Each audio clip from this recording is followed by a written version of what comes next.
Hi, this is Matt Hugg with Nonprofit.Courses, and I'm pleased to bring you part two of a four-part series with Lorrie Hartley of the TKD Foundation.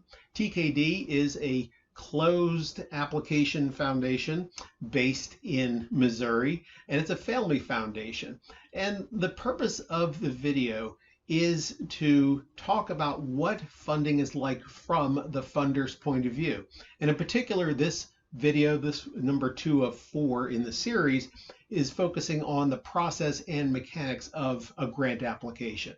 Of course, since they are a closed funder and because they are very local and have very specific interests, this is not an invitation to make application to them, but just to get some insight on, like I said, what it's like from the funder's point of view. So with that in mind, check out the video and enjoy.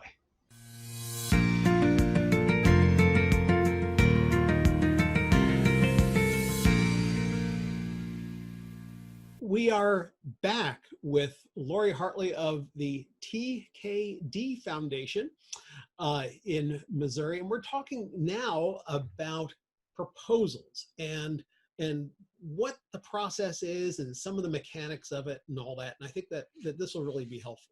The first question I have for you is it about process or is it about judgment when you fund somebody or look at a proposal? For us, it's process. We're very process driven. Okay.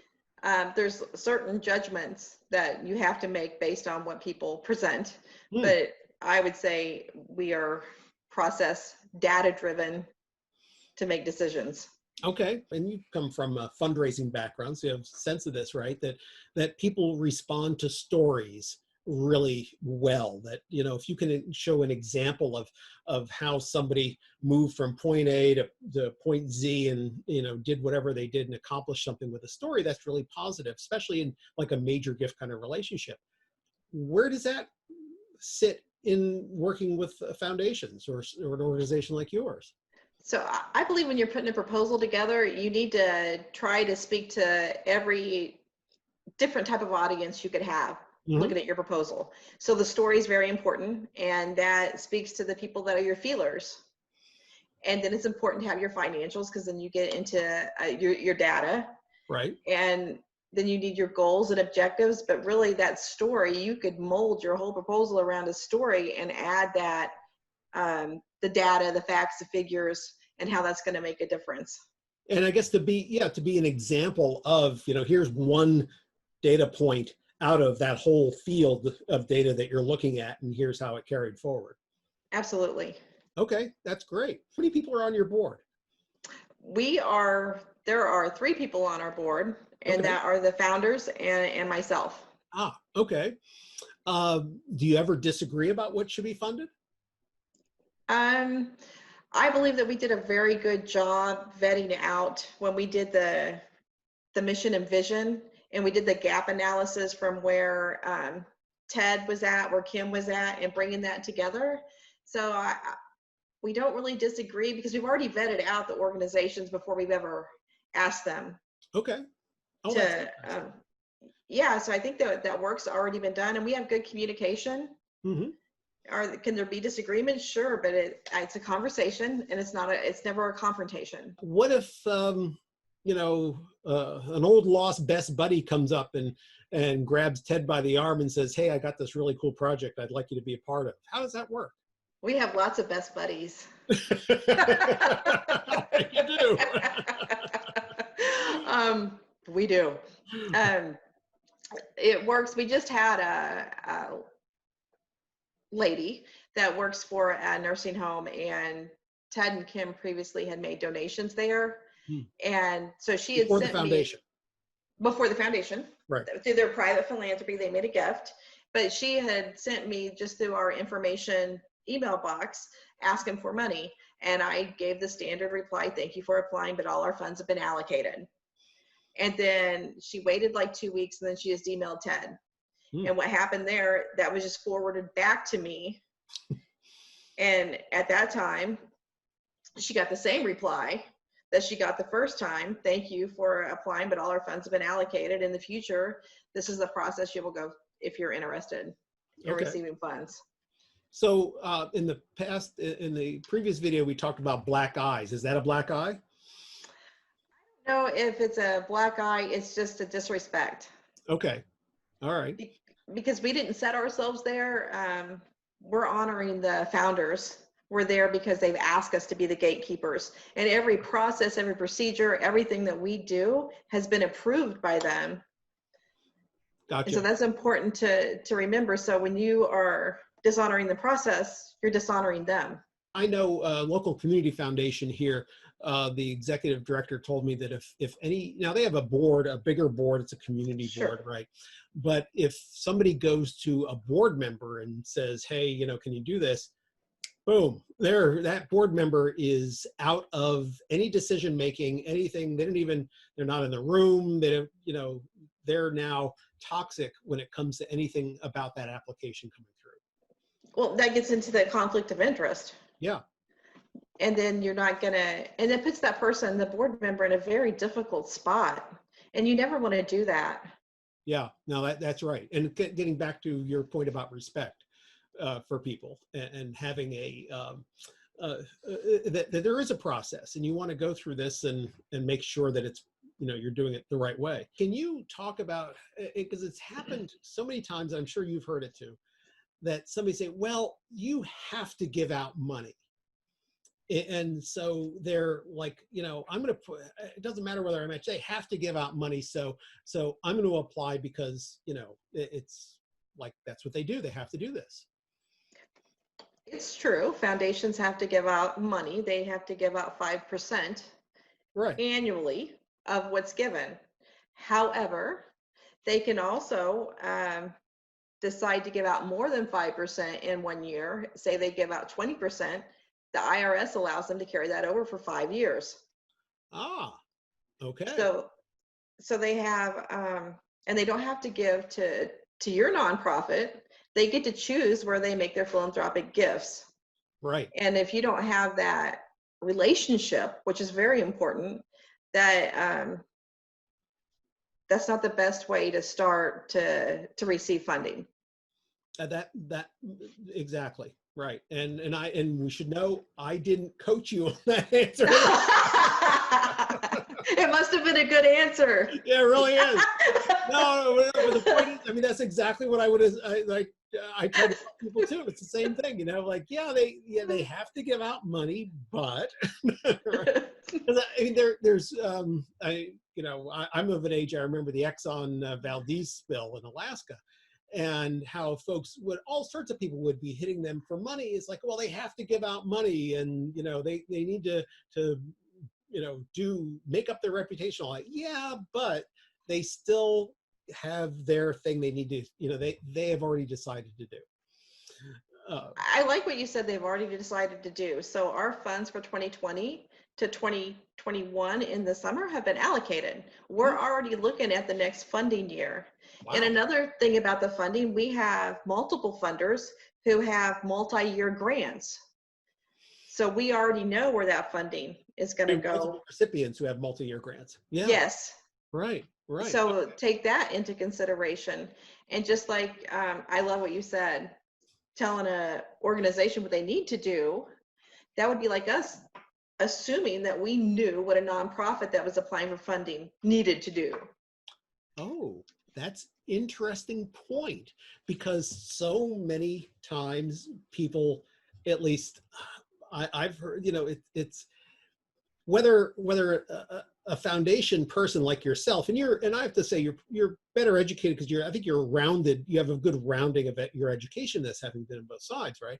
But I think there's an intimidation factor that folks, and I think you realize this, right? That people say, oh, well, the funder says we need to do this. Right. But it doesn't sound like, you know, you're not, that's not necessarily what you're saying, is it? No, so we're very flexible. We're very much, and we're not, it's different being a private family foundation versus a federal grant. Oh, well, yes, right. I mean, we have so much more flexibility there's a lot of leeway that we have, and we know, we are mindful that we are not the experts of your organization ever, nor do we want to be, or we don't put stipulations in place to try to tell you how to run your program. Right. We're looking to move the needle. We're looking to make a difference. We're looking to be an extension of you. We want to be your partner. Right. Well, I think we've had a conversation, I think at one point about, they're your arms and legs. That is correct. Yeah, right. Very much so. So how many proposals do you see every month? We see quite a few just in our information box, but since we are a closed application process, we keep things pretty close to the vest. Okay. Yeah, we're not out there soliciting. We don't have RFPs, just being open RFP. That's not who we are. That's not who the founders want to be. But obviously more than you would normally handle for anything. I mean, that obviously you can fund, but also just more than like you want. I don't know. Well, sure. There's a lot that come in, and I think because we read them all. Oh, okay. Oh, that's fascinating. All right. We read them all. And actually we save all of them. And it gives us a good pulse of what's going on. Okay. And again, if there could be something that for me personally, because my personal mission is to help nonprofits succeed. Sure. If I know somebody that could help somebody, I would just pass that on to somebody and say, take it for what it's worth. I haven't vetted out the organization. I just received this, and it's outside our wheelhouse. Okay. It's outside our mission. So if you could fund all the ones in your mission, what proportion are you getting that are focused in your mission versus ones that are just not with you, not where you want to be, whether you had the money or not? I would say 20%. I mean, are just not or on target. They're not on target. Okay. They're not on target, and what's great is when you know that they've just taken an organization's name off one proposal and then slapped yours on there, and then failed to. Oh yeah, and then failed to read it. Right. And then there's always a slip within there that will mention the other organization or mention the wrong town or community, and they didn't use that global search and replace very well, did they? They did not. All right, so and that must get pretty frustrating on your part. I mean, I imagine you get down so far, say, next. It's just disrespectful. Yeah. And you're wasting my time. Mm-hmm. I took the time to read your proposal, and you disrespected that. And if you really wanted funding, maybe there's a shot. Well, there's not anymore. Right. So now you maintain some sort of grant management system, I imagine, right? Yeah, so we use WiseHive database, and that's where all our LOIs come through, the grants, the reporting, how we disperse funds. That ties in with QuickBooks. Okay. Email, all the communications are held within WiseHive. And just so people know, that is just like there's different fundraising software like Blackbaud and Little Green Light and Donor Perfect, there is a whole genre of grant management software as well. Absolutely. We went through months of vetting out the right system to use. Okay. And I imagine that also enables direct applications through a website or something, or kind of, Absolutely. So they get everything's cloud-based, so they get a link, and it allows them to apply. But since we're closed, that's just not out there for anybody. You have to be invited. Right. Yep. Yeah, that makes sense. But then that comes down where I'm heading with this is that, a box only, if it says 250 characters, you're not giving them 300 characters. You're locked in there. They got to do within that amount. They do. Now, my recommendation for people filling out that is to write and type and read what they've written in Word. And then copy and paste that in there, because there's so many mistakes that we see. Right. And I imagine the boxes don't, maybe there's a little bit of text editing capability, but it's not like a full-blown text. It is not.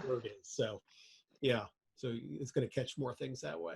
That's correct. And read your applications, because we do, and we read them out loud and we read them together, everyone. Wow. Wow. Yeah, I have a couple horror stories back in the day when application we went through my hands, my boss, the president. It got to the dean. He found 3 mistakes. It's like, really? It's just, it's important, and get our name right. Yeah. Oh, what a concept. Yeah, because we're reading it. Yeah. Yeah. Out loud. Yeah. With the founders present, hearing their name said wrong and spelt wrong. So, well, but spelling, I mean, it's like almost like a resume, right? Spelling counts. You want to make sure that you got everything right. You do want to have everything right. Now, if there's a typo, like there was, instead of strep kits, they said strip kits. I knew what they meant. Okay. So that's normal. That's okay. But really, the organization's name, get it right. Yeah, that's true. That's true. Well, I try to tell folks, it's not, you don't have to write a sonnet, right? It's not Shakespeare, right? No, less is more. Less is more. Be precise, to the point.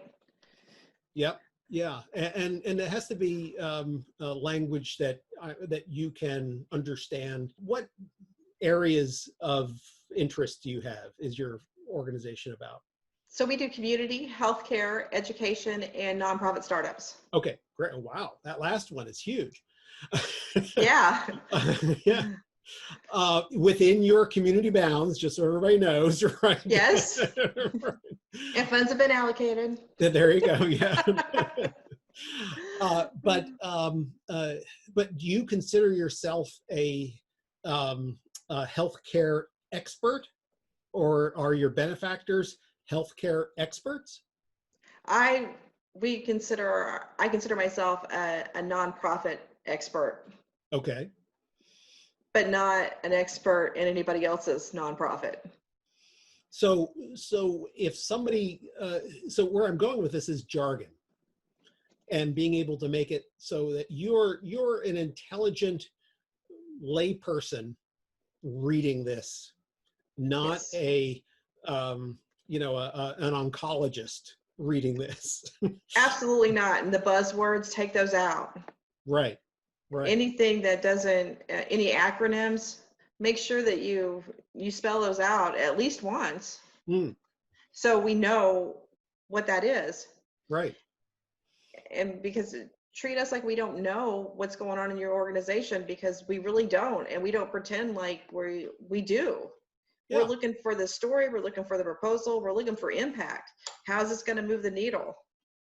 Okay. What does that look like? Goals, objectives. Right. But to help you understand what they're doing, not necessarily to wow them with their language and their. I mean, I tell folks, there's well-intended, right?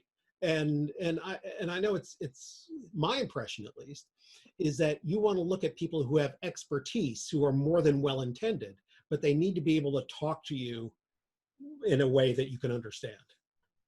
Yeah, talk to me like you would anybody else if you're trying to sell your services to them or trying to talk to a client. That's right. Who we are. Just keep it simple. And one of my favorite things is we had a grant application come in, and there were 10 words that I did not know what they meant, because I wrote them down because I needed to know out of my own curiosity. Sure. And I'm like, that was just overkill. And again, we're reading them out loud. I'm the reader always, and then trying to pronounce these words. Thank you for that. Have you ever thought about putting a little videotape on you when you're doing that? I should. I'm sure everybody at the organization would just get a kick out of that. Yeah, I mean, listen, we'll talk about Nonprofit.Courses. We'll put it on a humor page. Okay. I got stories. I talk to people about looking at the process from the funder's point of view. Is this something that, I mean, you obviously you have a boss, right? Yes.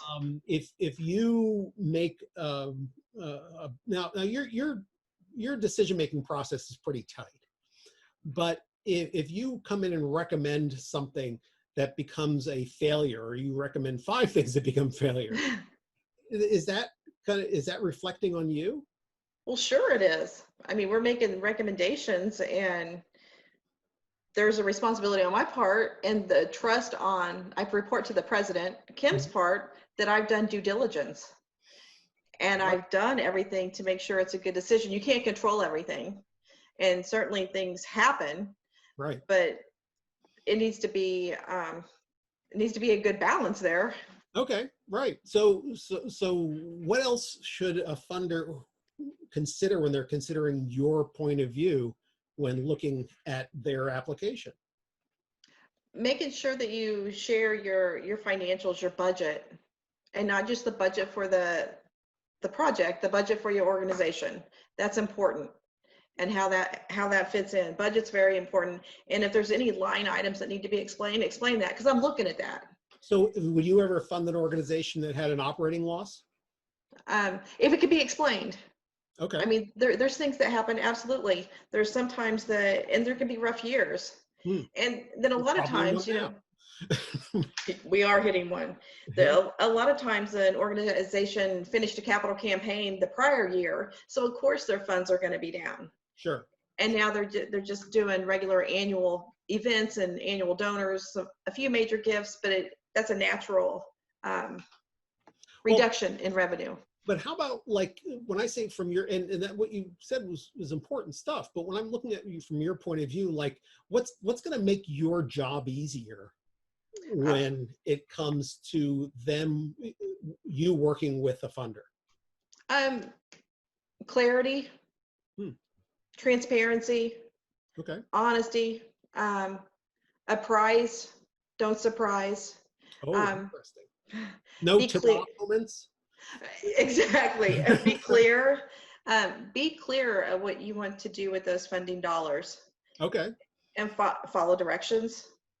Oh, and then if there's, always have a conversation. Since we're a closed application process, you've already been vetted out. We've already met with you. We've already made a decision to invite you to apply. There should be that relationship's there. So make sure to utilize that. Okay. Yeah. But I love that being transparent and being, so that's making your life easier so that you can judge whether they're the appropriate organization to fund. That absolutely makes a big difference. Do you prefer proven solutions or novel ideas?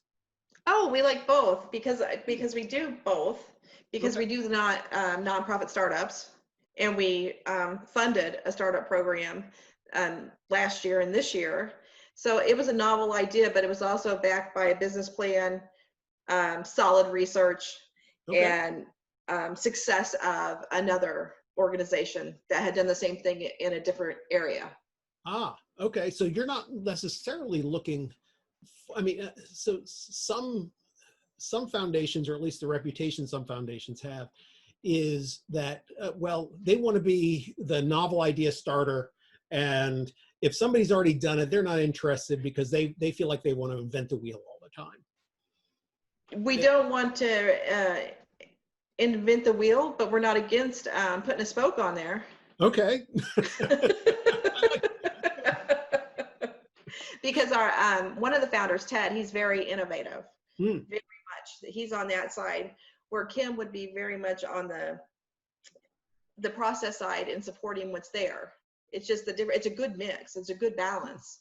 Now, would you come back to a funder or to a grantee and say, this is good, but you need to change X, Y, or Z?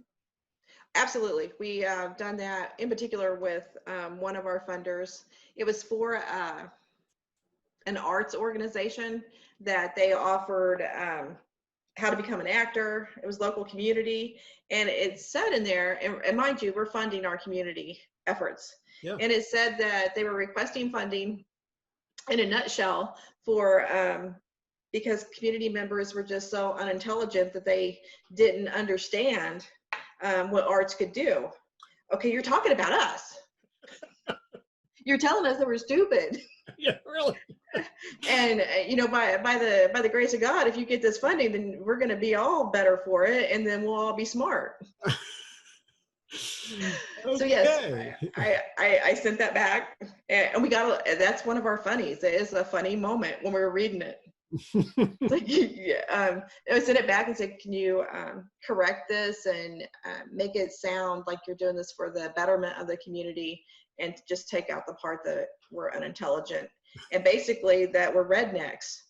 That's what he did everything except say that the community was rednecks. And he was a grant writer, not working for the organization, but working on this proposal. Wow. From a more populous portion of the state, no doubt. Yes. A more educated portion of the state. Well, it could be. Well, our education doesn't imply stupidity or not. No. Wow. Okay. Well, with that, maybe we'll just wrap up this section. Okay. A good laugh out of this one. And we'll move on to encourage everybody to see the first video in our series. And we're going to, and this is number 2. Number 3 is going to come up. We're going to be talking about, let's see, number 3, like things like relationships. So stay tuned.